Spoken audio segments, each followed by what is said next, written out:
good evening and welcome to Get a Grip. It's an overview of different hand and arm conditions and how hand therapy can help. I'm Denise Simoneau. I am the supervisor of the occupational therapy department here at Milford Rehab and Sports Medicine. The OT department at Milford provides services here in Franklin 5 days a week and several evenings a week. We also have OTs at our Milford clinic on Cape Road, which I recognize some people from there. And we also have a clinic in Whitensville at the Whitensville Medical Center, which actually will be moving in a year or so up further on Church Street near Osterman's, if anyone's familiar with that area. The four of us presenting this evening have a total amount of experience of almost 100 years of hand therapy. I have been at the hospital almost 20 years. The rest of the staff a little bit less, but have gained valuable experience elsewhere. There are certified hand therapists at all three locations. What that means means oftentimes more to a doctor than to a client. It just means that several of our staff have gone above and beyond and studied very hard and taken a test and have pretty good, intricate knowledge of various hand conditions. And doctors like to know that there's a certified hand therapist because that means that you are really on top of your game. Presenting tonight will be Paula Vennard, who works primarily here in the Franklin Clinic, Liz Davis, who works here in Franklin and in the Milford Clinic. Erin Culross works in Milford and Whitensville, and I work in all three clinics as well as in the hospital, but I primarily work in Milford and Whitensville. As Deb said, there are cookies and water in the back there, and I saw a lot of you already got handouts. The handouts mimic what the PowerPoint presentation is, and let me know if there's not enough. I do have more copies. Those are the topics that we will be discussing tonight. Carpal tunnel syndrome, epicondylitis, arthritis, trigger finger, decrevein's tendinitis, fractures, and when we expanded, we've done this talk before, when we expanded this talk, we realized that CVA and stroke really need to be involved in it also, and so Liz will be wrapping up the evening with that. And as there are tours available after we finish, and I hope you will stay for that because this place is really beautiful, and hopefully we won't get lost, or the ones that don't work here won't get lost. Yeah. So our first speaker tonight is Paula Vennard. She is going to talk about carpal tunnel. I'm going to pass this off, and hopefully everything will go well. So as Denise pointed out, tonight I'll be discussing carpal tunnel syndrome. We've all heard of that, and everybody probably has had a touch of it once in a while. What is it? Well, it's basically too much pressure along the median nerve at the carpal tunnel. The carpal tunnel is located right here, and that median nerve runs right through the center of it. It usually occurs when there's repetitive motion at the wrist and stress to the wrist. And I have to also point out also the aging process. You have to throw that in there. We're all getting there. Now, some of the common symptoms that we have with carpal tunnel syndrome is, of course, pain, especially at night. People complain of night pain all the time, waking up with pain. There are also sensory problems, numbness, pins, needles. As a result of the pain, you may have limited motion in your wrist and in your fingers and in your forearm. Also, in addition to all of that, some muscle atrophy, which is basically some shrinking of the muscles around in the hand, and especially in the thumb area. As a result of the atrophy, and then causes a decrease in hand strength, thus hand function. Now, in order to understand carpal tunnel syndrome, we've got to talk about a little bit about the anatomy. There are 8, and if you think of an actual tunnel, the bottom of the tunnel and the sides of the tunnel are comprised of 8 wrist bones or carpal bones. There's a transverse ligament right here, this large ligament that serves as the roof of the carpal tunnel itself. And running right through the tunnel, I'm not sure what I have underneath here. Oh, nope, okay. Never mind. What runs right through the tunnel is not only the median nerve, that is the nerve that becomes compressed in the tunnel. That nerve actually originates way up at the spinal cord. It makes its way through the armpit area down into the forearm, and then it goes down into the right through the underneath the transverse ligament and down into the palm and into the fingers. As you can see, it branches off into the thumb, index, middle, and the inner portion of the ring finger. Those are the fingers commonly affected by the carpal tunnel syndrome. Okay. Not only do we have the median nerve running through the tunnel, but we also have 9 wrist tendons. Now they originate way up here on the inside portion of your elbow. They go down, they begin as tendons, they come down into the middle of the forearm in the form of muscles, and then back into tendon form where they travel right through that, underneath the transverse ligament, through the tunnel, and then down into the fingers, each individual finger. Their job is to bend the wrist and close your fingers. Now, sometimes there are an awful lot of structures running through that carpal tunnel, and as a result, that nerve gets compressed. And then all those symptoms we just talked about, that's what you feel. Now, what causes carpal tunnel syndrome? Well, as I mentioned, unfortunately, the aging process. As we get older, we have bony changes. We're a little hunched over now, right? We have some back pain. And sometimes your hand tends to close in on you a little bit. The arches of the hand are now compromised. You get compression along that median nerve. Fluid retention is another issue.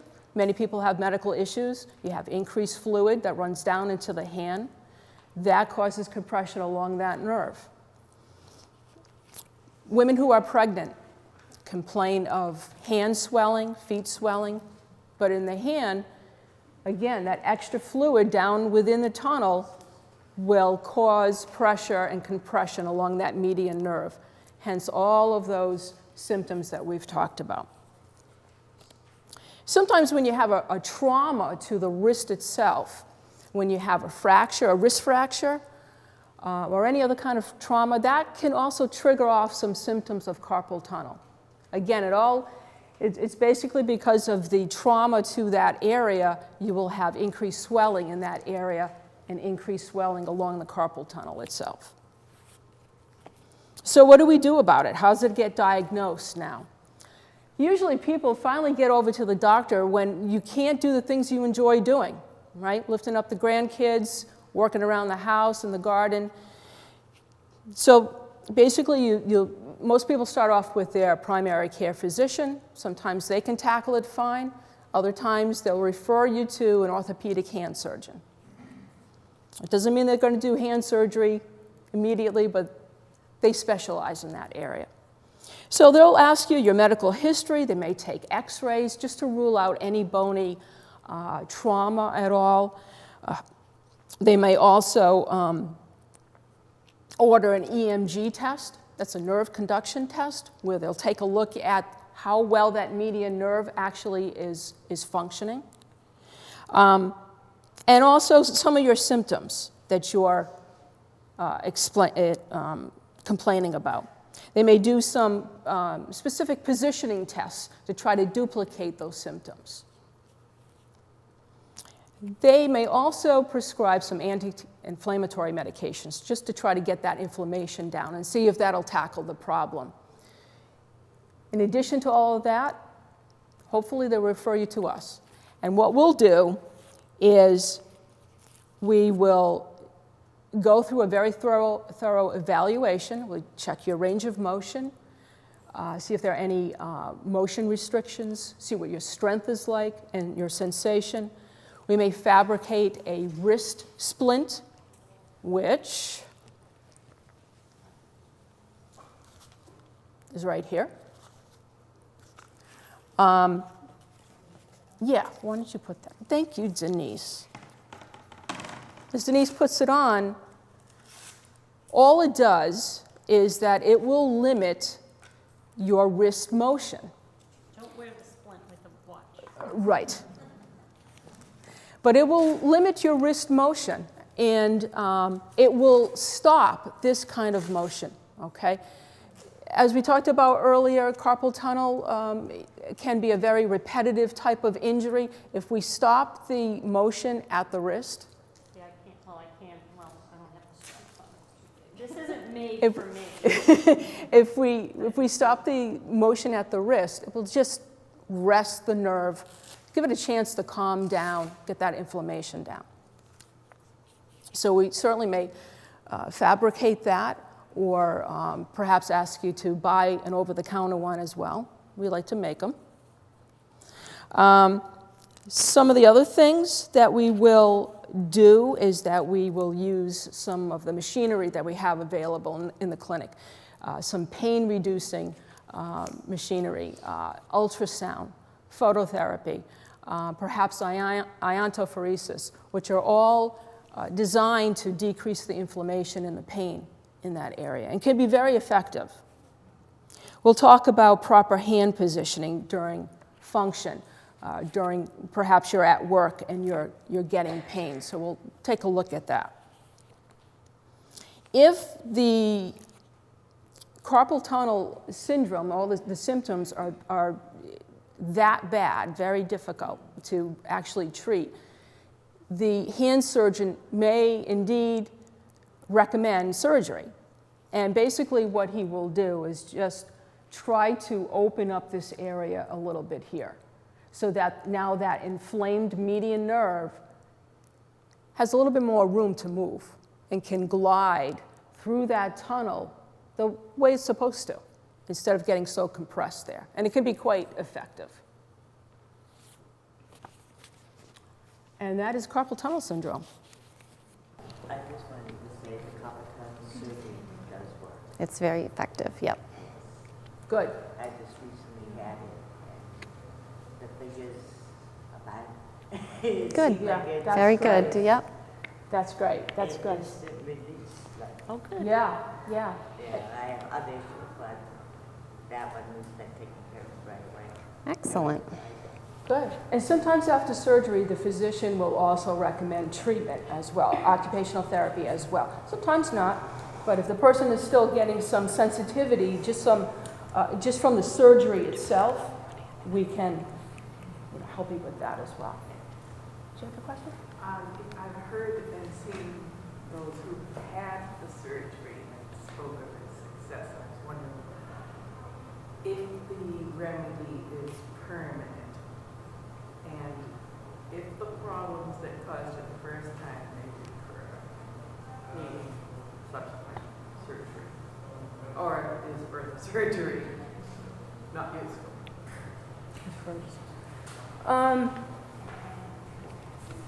Carpal tunnel can come back It can come back, yeah. after surgery if you're still doing the same activities that led to it in the first place. Exactly. It Which can- is why we like physicians to send you to a therapist. We can show you things to do to prevent you from hopefully getting it back. Ergonomics is a big field where, okay, make sure your computer is set up. Make sure if you're gardening, you're using certain tools, that kind of stuff. Yeah, yeah. No, it's fine. Exactly. I mean, it can come back. Nothing is 100% guaranteed, right? Most of the time, the surgery works well, and immediately, too. Yeah, I mean, I'll have people come in after surgery and say, yeah, I don't have that pain at night anymore. I can feel so much better. but I don't have any strength, you know? And it's no wonder, because you've had years before, or quite a bit of time before surgery, that all of that area became damaged. And you lost your strength back then. And then you had surgery and you lost even further. So that's why we're here, to try to build that up. But most of the time, yeah, it is successful. Can I answer any other questions for that? Okay. Good evening. My name is Erin, and my task tonight is to explain epicondylitis to you all. What is it? There's two types of epicondylitis, and that's because you have two epicondyles on your elbow. You have a lateral one and a medial one. So you have lateral epicondylitis and medial epicondylitis. I'm going to talk first about lateral epicondylitis, which is also commonly referred to as tennis elbow. And you do not have to play tennis to get tennis elbow or lateral epicondylitis. This is a inflammatory degenerative condition of the wrist and finger extensors, and they insert on your outer elbow. So this little bone over here is where all your finger and wrist extensors insert, and that's where you'll get your pain. You get the pain when you're reaching for things and gripping things. That's most often, you know, the complaints that come into the clinic. Uh-oh.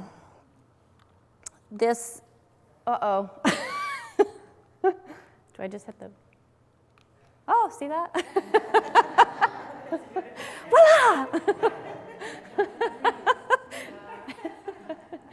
You can tell I'm not very computer savvy. So when we go to computerized documentation, I'm a little nervous. So lateral epicondylitis is the most common overuse syndrome that your primary care doctors see in the office. And despite its high prevalence, there's not one cookbook solution to this problem. It often occurs between the ages of 30 and 50, and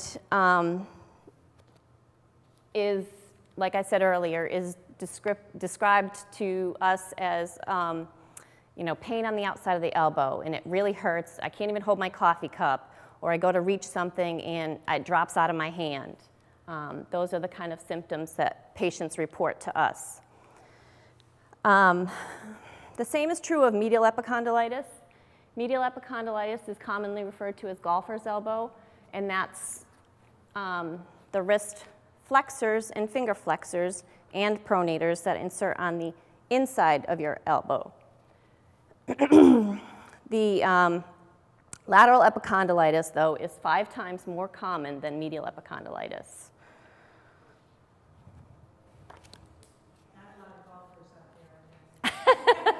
Maybe not up here in the Northeast, down in Florida, right?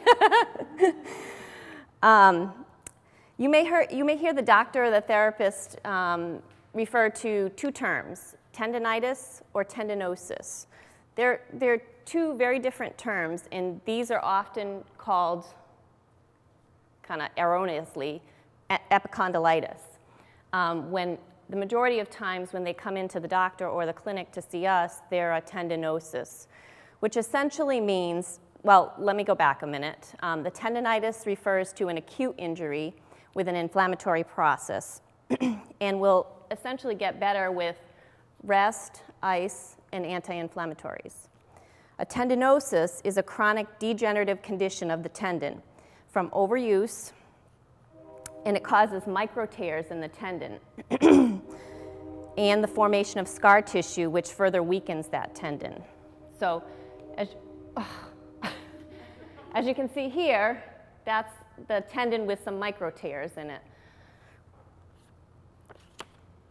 We here at Milford most often see the chronic tendon pain because, like I said earlier, you go into, this is the kind of discomfort that you sort of fluff off for a while. Oh, it's just another arthritis pain. It'll go away. It'll go away.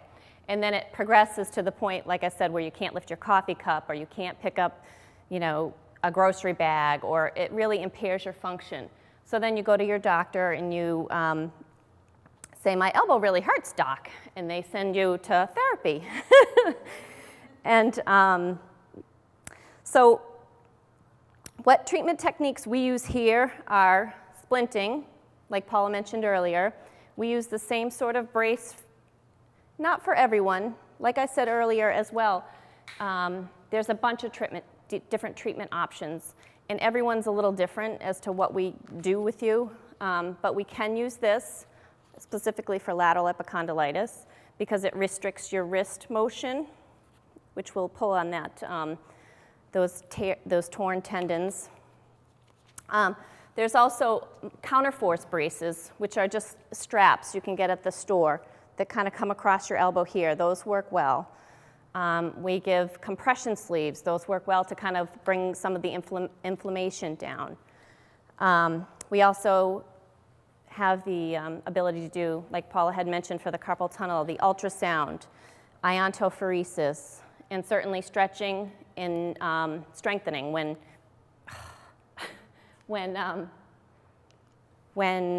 it gets to that point. And one of the newest sort of techniques that I had learned last year, and all of us are now certified in doing this, is the Graston technique, which is a soft tissue mobilization technique used in stainless steel tools or instruments, which is very effective as well. And then, as Paula mentioned as well, we also talk about activity modification, okay? So what caused this to come on in the first place? Can we modify, your job, your gardening, whatever it is that caused it? Can we modify it so that it doesn't happen again? And that's the end of my topic. Hi, my name is Liz, and I'm going to be talking about one of my favorite topics, and that's arthritis. So I'm going to do another thing. You'll hear us talk all night. We all have splints, or orthosis as they're now called. And when you come to see our room on the tour, you'll see our frying pan that we use to make them. We don't cook you dinner. So I have one here and another one here. These are just two little splints. I'm going to show you now so I can put them away. Yes? All right, you've seen them. And you can try them on later if you like. Whoops. Okay, I'll come to what they're for in a little bit. And I made that one for myself. So what we're dealing with arthritis is a condition of your bones, where the bones are basically wearing out. You have two types of arthritis. You have a rheumatoid arthritis, which is more of a systemic problem and is quite different to treat. Causes you joint pain, but the reason is different. The treatment is different, and you're usually followed by a rheumatologist quite closely. You usually have medication that helps that, so it's a quite different condition altogether from the second kind. The second kind of arthritis, which is osteoarthritis. That is the most common. That's what all of us deal with in some form or other. You can have osteoarthritis in any part of your body, as I'm sure many of you know. We're specifically dealing with the arthritis that you have in your hand. So if you are having problems with arthritis in the hand, the joints are wearing down, and depending on how long you've had it, how severe it is, you may be having joints that are bone on bone. You may have the beginning parts where it's just swelling up. You can have it in your thumb. The base of your thumb is the most common area to have it. But you can also have it in the tips of your fingers. The most ironic thing is that once you get the pain in your fingers, it hurts like crazy. You think your fingers are going to burn off.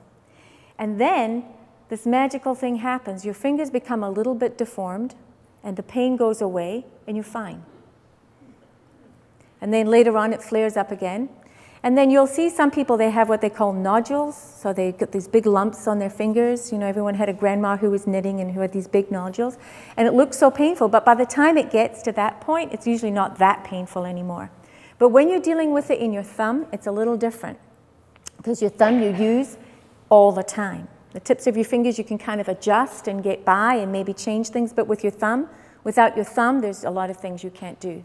So in therapy, if you were to go to your doctor and you say, I just can't do what I was doing before, you'll hear this, everybody is saying this, because an occupational therapist is trying to get you back to function the way you functioned before. So we're not just looking to treat the symptom, we want to help your whole life come back together again. So when you've got this problem, you go to the doctor, and the doctor will say, go and see an occupational therapist. You'll come and see us.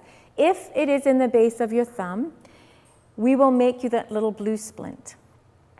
It won't necessarily be blue. I use blue so I can differentiate between the other one. It's nice and small.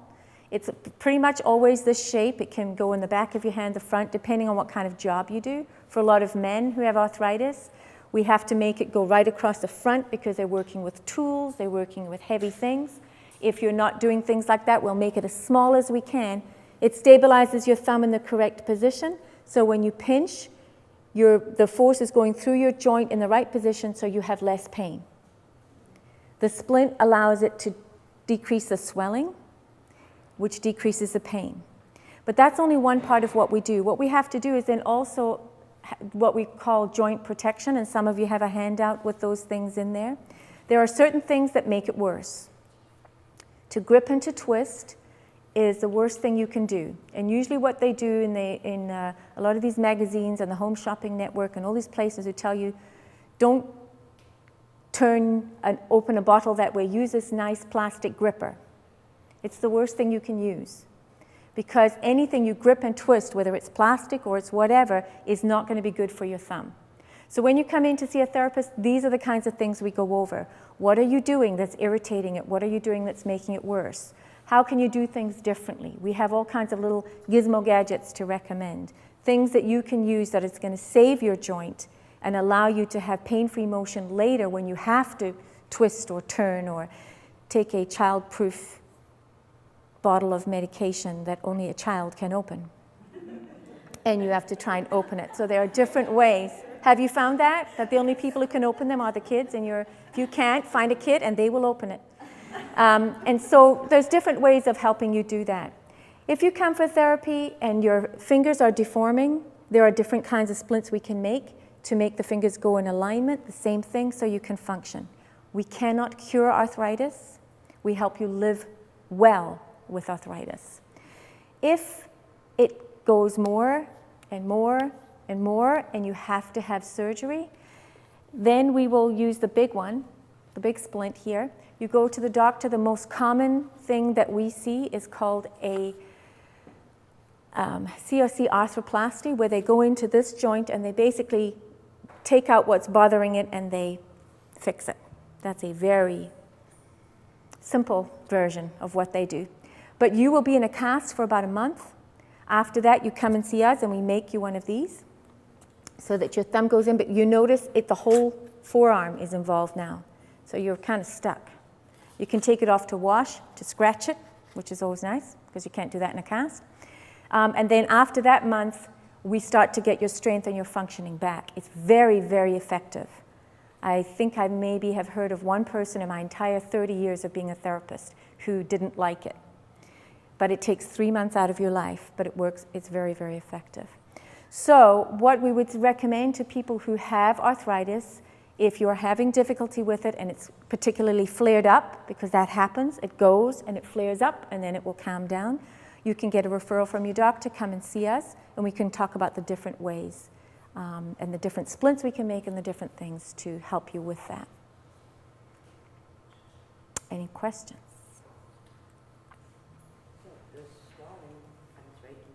The swelling with arthritis, it's around whatever joint has the arthritis is where you'll get the swelling. So if it's in your thumb, it can be down here, but it can be very commonly in the tips of your fingers.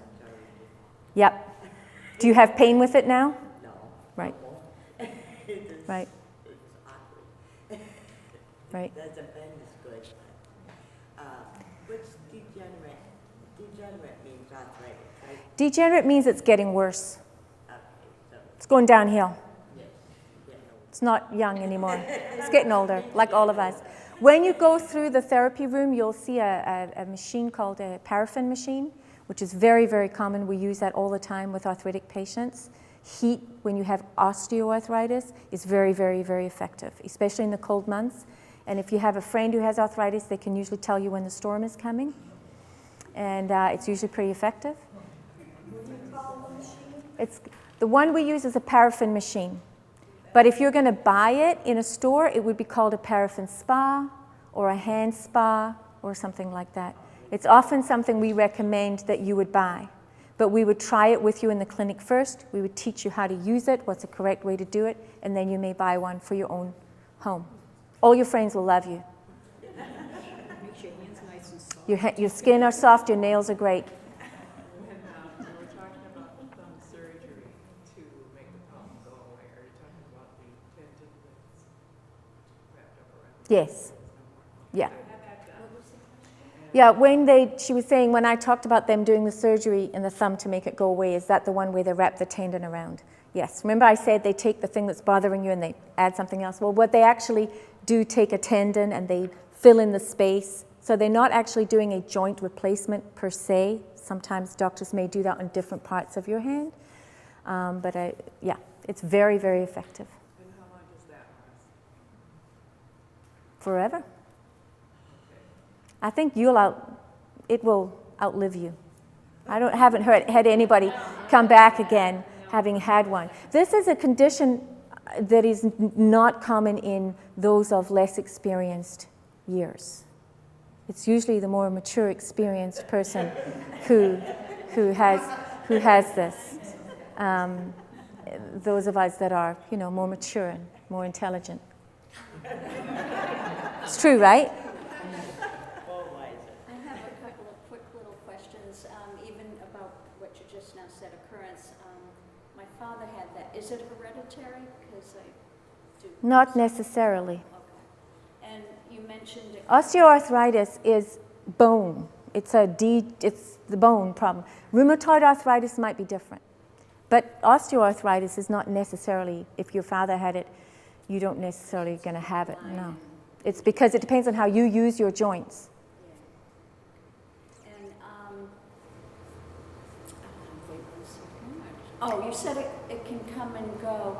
What causes it to come and go? Like I know of foods that they'll always say helps reduce inflammation. The But if pain it's- with osteoarthritis will come and go depending on what you're doing with your hand. The weather brings on a lot of pain for people when it gets colder. If you're doing a lot of gardening at that time of the year when you're pulling up weeds, it may irritate it more. If you're a guy and you're shoveling snow or you're raking leaves or you're using the hedge trimmer, you may get more issues. It depends on what you're doing at work. If you're on vacation in Florida, it may go away. If you're back here in New England shoveling snow, it may come back. It's more prevalent in women.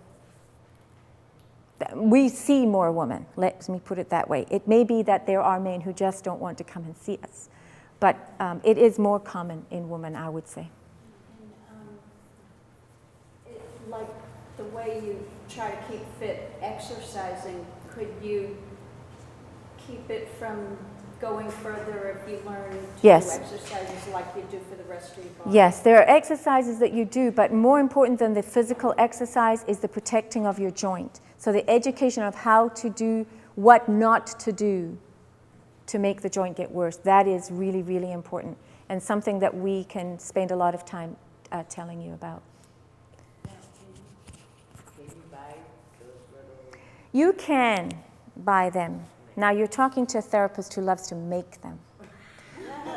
But you can buy them. The problem is that your thumb and your neighbor's thumb are not the same. And when you buy them, they're made for one size does not fit all when it comes to arthritis. Absolutely, I'm convinced. So you can try it, but you may find that some of them have a metal bar in them, they're too big for you, they're too tight for you, and you may have more pain. And so it's much better to come and see us, of course, and then we'll try different splints with you. And you may not need to wear it all the time, you may wear it part of the time to help you. If you have osteoporosis, are you more prone to this osteoarthritis? Not necessarily. No, I wouldn't say that that's necessarily the case. Osteoporosis is more your actual bone density. This is to do specifically with the joint. Now, you may have the two in conjunction, but I don't think one makes the other a foregone conclusion, because it's very different parts that it affects.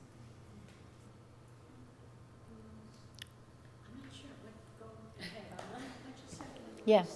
I'm pretty sure I have that occasionally in my thumb, but also once in a while, this finger will sort of just like... Oh, well, there you go. Our next topic is just for you. So what this young lady was talking about is trigger finger. It is also called stenosine tenosynovitis. That obviously is a mouthful, so trigger finger is much easier to say, and it is very much what it sounds like. You try, and I'm wearing the splints that I'm going to show you, but you bend your finger and it gets stuck, and you can't get it open, and you can push it, or sometimes you can pull it and you hear a pop when it opens. Most of the time that does not hurt. However, it can progress to getting stuck and you have to physically open it. Most of the time it doesn't start out hurting, and it's an occasional annoyance, but as everything else that we have talked about this evening, it comes from overuse, repetitive motion, and it does tend to get worse over time. I liken trigger finger to trying to thread a needle with thread that has a knot in it. You're trying to get the thread through, and you pull, and the knot's there, and then it pops through. But, so as I said, what causes it? It's a form of overuse or repetitive motion injury. Some medical conditions, Liz just talked about rheumatoid arthritis. Sometimes people with rheumatoid arthritis, because that's an overall swelling type of disease, can cause it. People that have diabetes or gout can also predispose you to have trigger finger. Sometimes localized trauma, again, shoveling snow, that force right on the palm of your finger can cause it also. The anatomy of trigger finger, oh look, that's why, we're all, you know what? We're pushing the bottom button by accident. I gotta push the green button. The white is your bone, the black is your tendon, and these gray are things called pulleys. So what tendons are continuation of muscles. They connect muscle to bone. As Erin said, in epicondylitis, the muscles that bend your finger and your wrist start here as tendons, turn to muscle, and then once they cross the wrist and go through the carpal tunnel, they become tendon again. In the fingers, they are held in place by, Okay, whoops. They are held in place by pulleys. A pulley is a ligament which forms an arch on top of the tendon, and it is a tunnel for the tendon to go through. It helps it to go in a straight path. I liken it to, if anybody ever goes fishing, those line guides on the fishing wire so that the fishing wire stays straight. I have to turn my page here. The tendons also have moved through a lubricated sheath. It's lubricated with synovial fluid, which is why, just a little aside, synovial fluid gets inflamed with people with rheumatoid arthritis, which is why they often get it. But the synovial fluid gets thickened and irritated in the sheath, and the tendon can't get through the pulley, and it gets stuck like that. Most people that get trigger finger are middle-aged women, though I have treated probably just as many men, but it tends to be women in their 40s. And again, that repetitive motion is what primarily causes it. So the goal of OT treatment is, as everyone else has said, you want to teach people how not to use their hands, or how to use their hands appropriately to prevent the triggering. You want to avoid the catching and the locking and allow the full movement without pain. So one of the things we often do is provide splints for people. One of them is handmade, and it is like a ring around your finger, and it just prevents that pulley from going through its full motion. Another prefabricated one, which I find works very well, it's called Oval 8 Splint, and we'll have them on display. It just keeps, it rests your finger. That is what both of these are designed to do. Rest, the splint, anti-inflammatories can help also.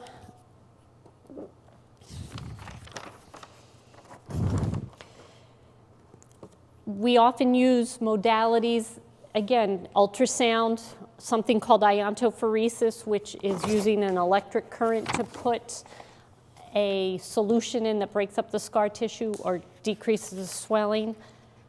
Something called transverse friction massage, going against the nodule or massaging the nodule. The Graston tools that we will sometimes use. And I think that's it. We also will show you exercises and stretches that glide the tendon through this tunnel without it popping or snapping, and that often also helps break up the fibrous tissue. Sometimes that doesn't work, or sometimes when I tell a person that you need to wear the splint for 6 weeks and rest it, studies have shown that that unfortunately is about the length of time. I don't want to do that for 6 weeks. So you go back to your doctor, you can get a cortisone shot. And those tend to be painful but very effective. Most doctors don't like to do more than 1 or 2 cortisone shots. This is a condition that frequently comes back. And again, almost like the carpal tunnel surgery that Paula talked about, if you continue to have pain and triggering, and as it progresses, your finger can get stuck in the bent position. What the physician will do is go in and actually cut this pulley. That's the only pulley they will cut. There are 3 or 4 off the top of my head, I don't remember, but there are numerous pulleys that hold the tendon in place, but they only cut that one, and that tends to be a very effective surgery. Though I have found in my experience, it is somewhat painful recovery, and I'm not exactly sure why. Some people are fine and don't need therapy, but the people that end up getting sent to us, I find, have a lot of trouble and a lot of pain and tenderness, but ultimately it does work. And that is trigger finger. Does anyone have any questions?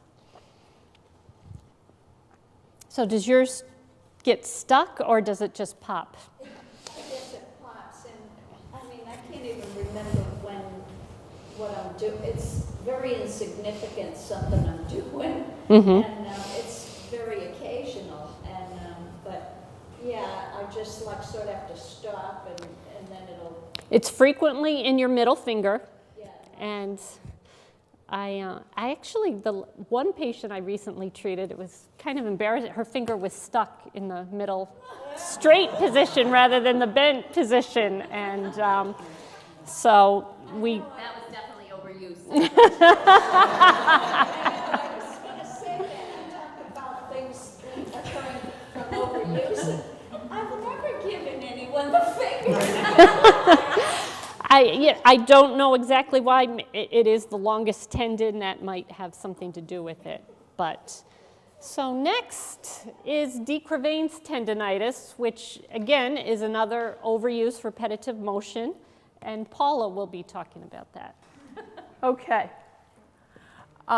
Decrement syndrome. Don't touch that. Oh, okay. Decrement tendinitis or Decrement syndrome. Who has thumb? Who over here has thumb? Yeah, I thought you were raising your hand. Thumb pain. Yeah, okay. We're constantly using our thumbs, right? It could be arthritis, as Liz spoke about. It could be tendinitis. Decrement syndrome is basically tendinitis of the thumb tendons. And you may experience pain when you're trying to lift up the grandkids, right underneath the armpit area. lifting up the kids all the time. When you're using the computer, you're on the mouse of the computer and you're constantly playing around, right? Playing solitaire. Yeah, we know. Pulling weeds. So it's overuse of specifically the thumb. Okay. So it's inflammation and irritation of the thumb tendons on top of the thumb. Those are the tendons that lift your thumb up. The tendons, as we talked about, tendons attach muscles to the bones, and they allow the bones to move. So the thumb tendons start right around in this area here. They travel down to the top of the thumb. They lift the thumb up. And they cross the wrist, like I said. The tendons travel through a small tunnel as well. And they also have, as Denise had talked about as well, they also have a soft tissue slippery coating on them as well. It's called synovium. This helps the tendons to glide over the tendons, or over the bones as they should, and lift up the bones, lift up the thumb. Now, some of the symptoms that you typically experience with decurvains is, of course, pain right along that area that we talked about, the top of the thumb. The pain can be a gradual onset. It could take a long time, many months. It could take years. And then it finally reaches that point where you're having difficulty doing many, many things. Or you can actually pinpoint it to a particular task. I recently treated a young lady who, over the summer, worked for Starbucks. Now, you know how busy they are. During that hot spell that we had, 90s temperature, she was scooping and scooping ice all day long, cleaning the coffee machines, just really overusing that to the point where she would get home and she could hardly move that thumb and that wrist. So she can actually pinpoint it to that particular task that she did. Sometimes, too, the pain worsens and with the thumb or the wrist in a twisting, moving the wrist in a twisting motion. Okay. You also get swelling over that same area, right along here,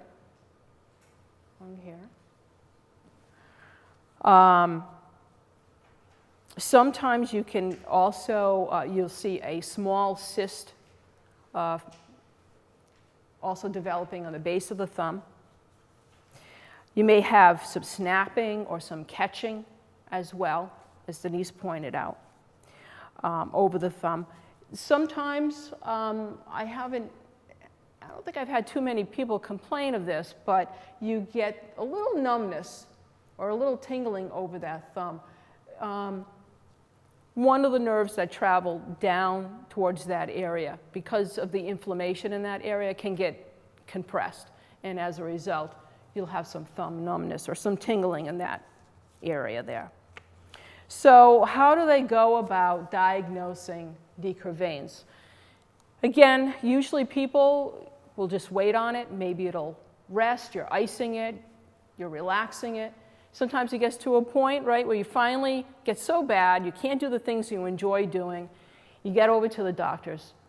They will do one simple manipulation test that will diagnose it. It's called the Finkelstein test, Finkelstein.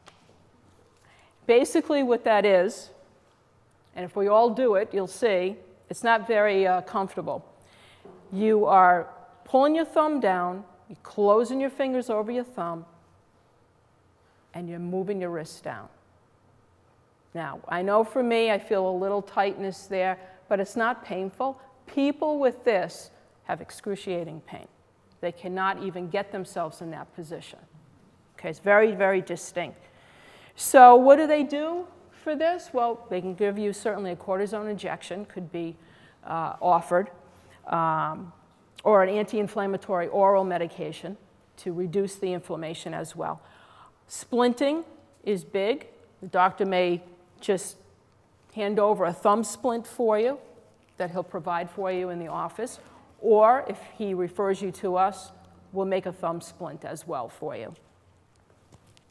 It encloses the thumb, it encloses the wrist, so the entire area just has an opportunity to rest. Also in treatment, we, just like with carpal tunnel syndrome, we will use a various amount of machinery. We have ultrasound available. That helps to reduce inflammation. Phototherapy, same thing. It really heals the tissue very nicely. Iontophoresis, again, is another anti-inflammatory type of machinery that we have available to us that can be quite effective. Your range of motion, your movement at the thumb can be very much impaired when you have this. It's so painful, you don't want to move it anymore. And as a result, everything gets pretty tight. Your forearm muscles become tight, your thumb muscles become tight, the joints become tight. We will work on that as well. And your strength, because that too will become impaired. Sometimes, you know, we go through this course and it could be a very frustrating type of treatment or diagnosis to treat. But sometimes it might get to the point where it's so chronic, it's so painful, we've gone through the conservative mode of therapy, didn't seem to do the trick. They will then, a hand surgeon will then release this area a bit, allow the tendons to have more room in there to move and to glide like they're supposed to. And as a result, that inflammation does go down, just like with the carpal tunnel syndrome. That is it for decreveins. Anybody have any questions? Yep. Regarding the massage, you're just deeply, pressing like you would on the back? Yes, you know, as, yep. Also, Erin pointed out the Graston Tools. We have these, as she said, these stainless steel tools of various sizes that can accommodate the thumb area and the forearm area. Very effective in actually loosening up the connective tissue, the muscles, the tendons throughout that area, and as a result, increases circulation in that area, brings oxygen to that area, which is a healing agent. So yeah, massage can be quite effective. Because you'll find that with inflammation, any kind of inflammation, wherever it is, right? That area becomes very tight after, very hard, very tight. And then you have difficulty moving as a result. There's another question here? Yep. That it's from this motion? A lot of this motion here. Yep.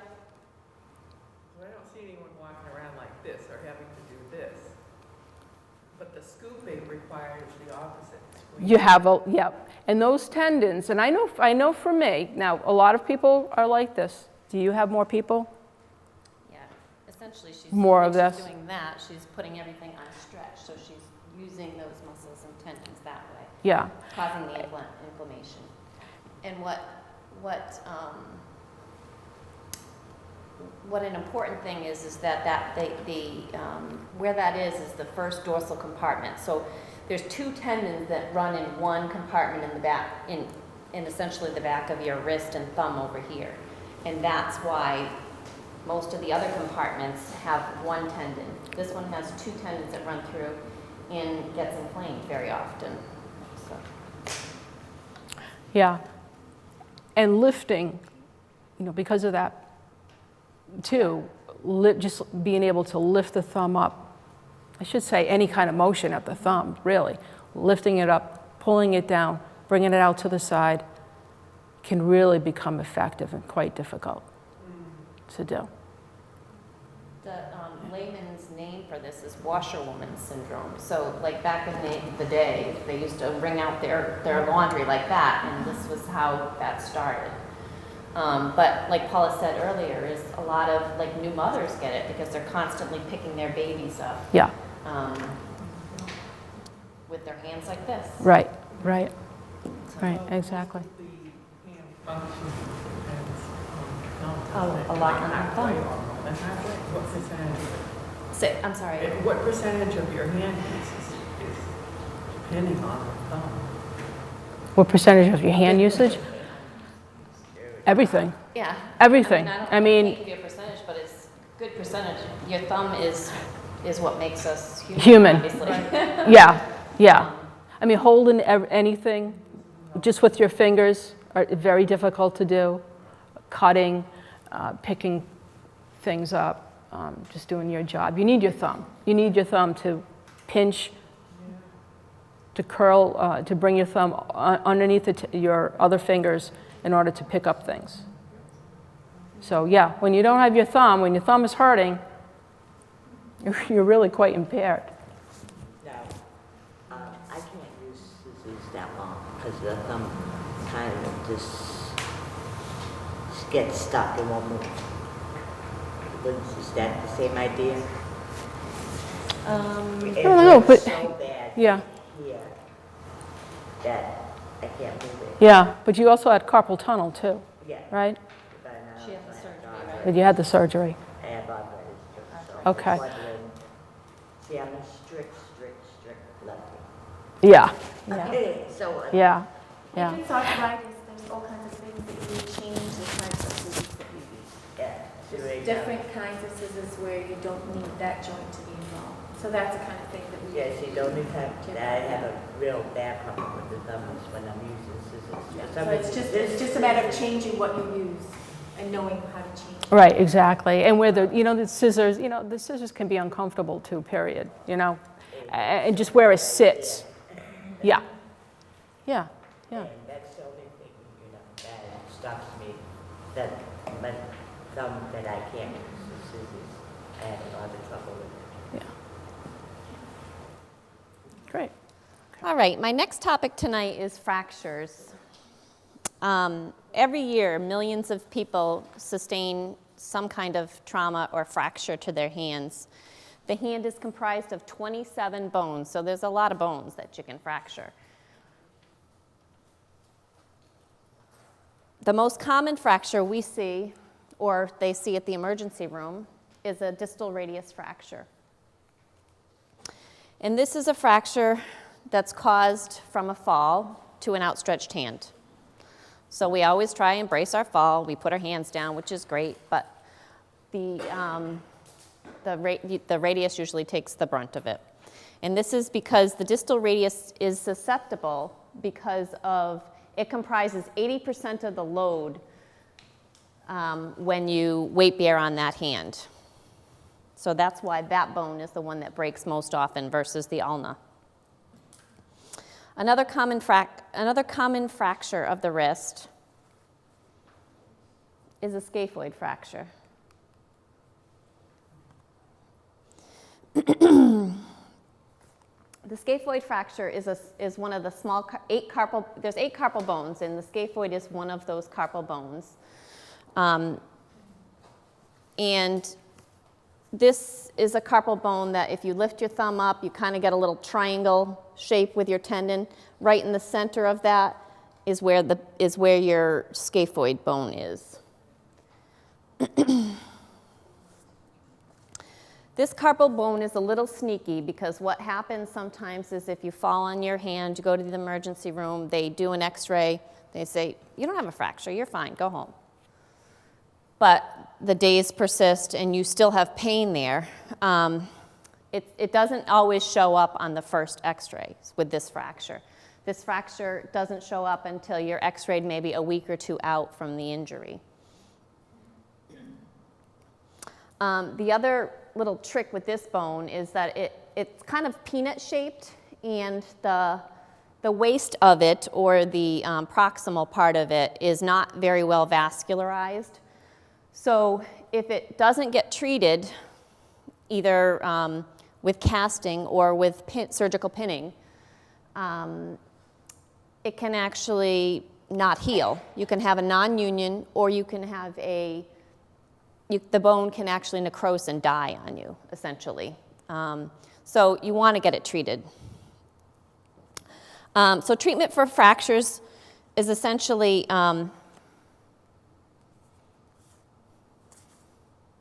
sorry, let me just look back here. So treatment for these fractures are essentially reduction of the fracture. So you'll go into the emergency room and they have to make sure that the bones are in normal alignment.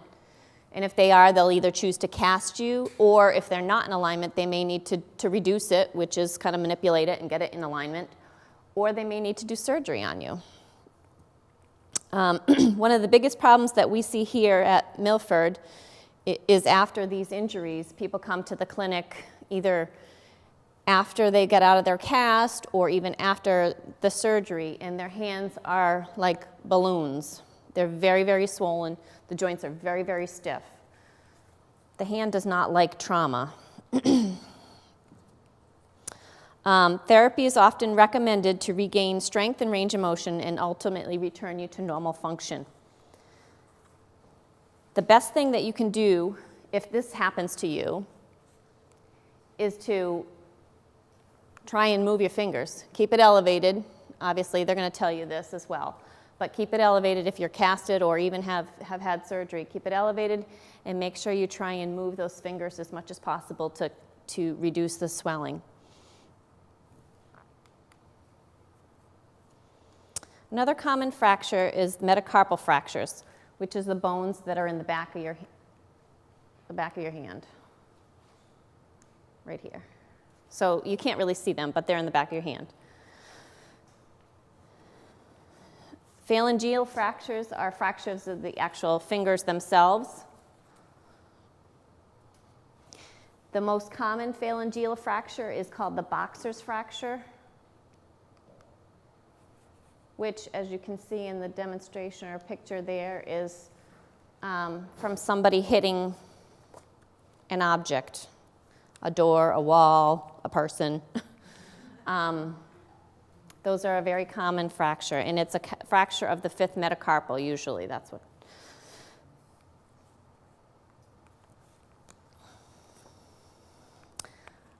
So essentially, broken bones will heal 6 to 8 weeks. But what we do in the clinic is essentially treat the tissues around the bone, because you get a disruption of the blood vessels, you get a disruption of the soft tissue, and sometimes even the nerves when you have a fracture. Prognosis is good for all of these fractures, provided you follow through with what the doctor and the therapist recommend. But complications can occur. As Paula had said, sometimes after a distal radius fracture, you can get carpal tunnel symptoms. But it's our job as therapists to kind of monitor your progress and help if we see these symptoms arise. And that brings me to the end of my topic. Is there any questions on fractures? Yes. Don't see, can you put to where that scaphoid bone is? The scaphoid bone? Yeah.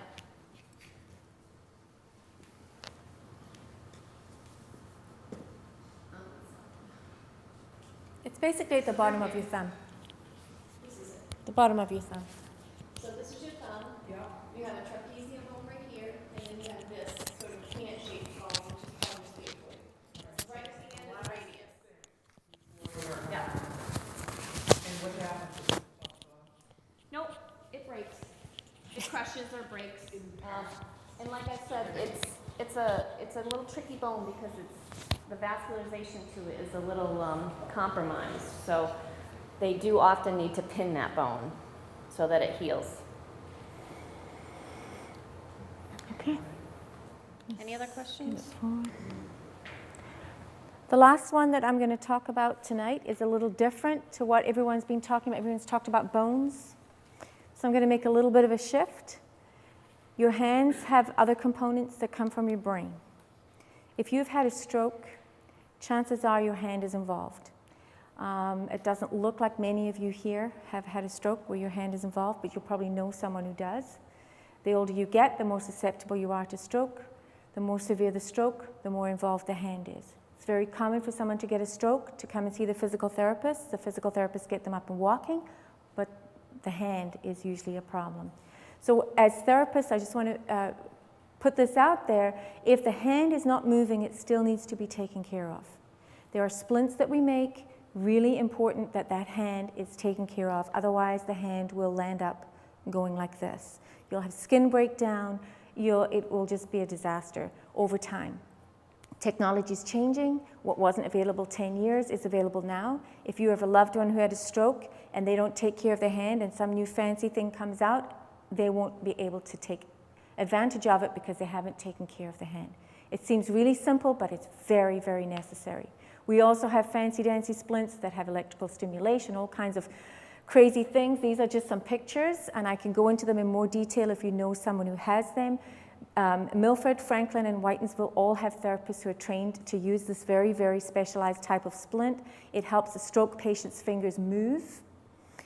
It's very new on the market, and as I said, we're fortunate in Milford Regional to have therapists who are trained in all of it. So if you have anyone in your family, anyone you know with strokes, you can talk to me afterwards and we can discuss it a little bit more. It is different than everything we've talked about because it's not involving a bone difficulty. It's more a neurological problem.